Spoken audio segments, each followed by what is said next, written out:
So, you think being a graphic designer is all about making pretty pictures and drinking fancy coffee? Oh, you sweet, innocent soul! Let me pull back the curtain on the glamorous world of design, where the logos are always too small and the client is always right, even when they're very, very wrong. Welcome to a day in the life. It all starts with a beautiful, optimistic morning. The sun is shining, the birds are singing, and I've just brewed the perfect cup of coffee. I open my email, and that's when reality hits. The first email is from a client. Subject, urgent revisions. All caps. Of course. My heart sinks a little. I open it. They loved the initial design I sent yesterday. They thought it was clean, modern, and exactly what they were looking for. Fantastic. But their cousin, who once took a pottery class, had some thoughts. And thus begins the magical journey of client feedback. First request, can you make the logo bigger? A classic. I make it bigger. The response comes back instantly. That's too big. Can you make it smaller? But also more impactful, right? Impactful, but smaller. I feel like I'm solving a riddle from a mythical creature guarding a bridge. I resize it again, adding a subtle drop shadow for that impact. Next email. We love the color palette, but can we try something different? My wife's favorite color is that blurple from the 90s. You know the one.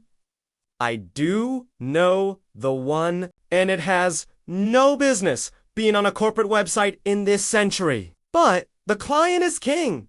Or, in this case, the client's wife is queen. So, I dive into the depths of my color swatches to resurrect the ghost of blurple past. The design now looks like a retro roller rink. I send it over, holding my breath. Then comes the feedback on the font. Can we use Comic Sans? It just feels so ... friendly. At this point, I have to take a deep breath and count to 10. I draft a polite, professional email explaining the nuances of typography and why a font designed for comic book speech bubbles might not be the best fit for their brand, which sells high-end financial consulting services. I suggest some elegant, modern alternatives. Their reply. Okay, how about papyrus then? I'm convinced some clients just Google most hated fonts and pick one from the list. Now, for my favorite part. Vague, unhelpful feedback. It just needs more. ... Pop. What is pop? Is it a sound effect? A color? An emotion? Can you give it more wow factor? Wow factor. Okay?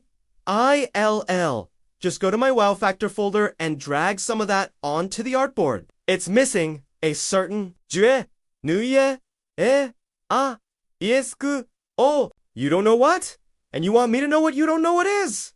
This is design, not telepathy. Then there's the classic. I'll know it when I see it. Client, this is code for I have no idea what I want. So I am going to make you create 100 different versions until one accidentally aligns with the random image in my head. This process is an expensive, soul-crushing game of creative roulette. You present version after version, each one a little piece of your creative spirit, only to hear, not quite. What else you got?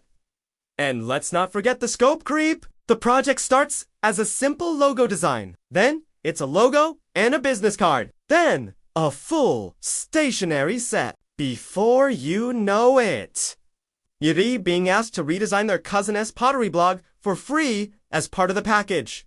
The original quote is now a distant, laughable memory. But you know what? Through all the blurb hole, the papyrus, and the endless requests for pop, there are moments of pure magic. That moment when you finally nail it, when the client sees the design and their face lights up. When they say, that's it. That's perfect.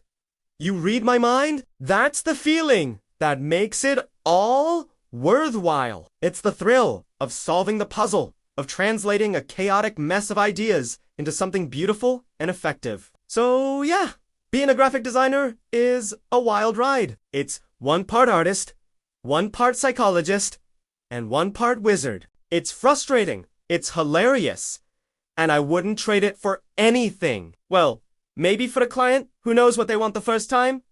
A designer can dream, right? If you're a fellow designer who feels my pain, or if you've ever been that client, drop a comment below and share your funniest story. I'd love to hear them. And if you enjoyed this little peek into my world, don't forget to like this video and subscribe for more creative chaos. Thanks for watching!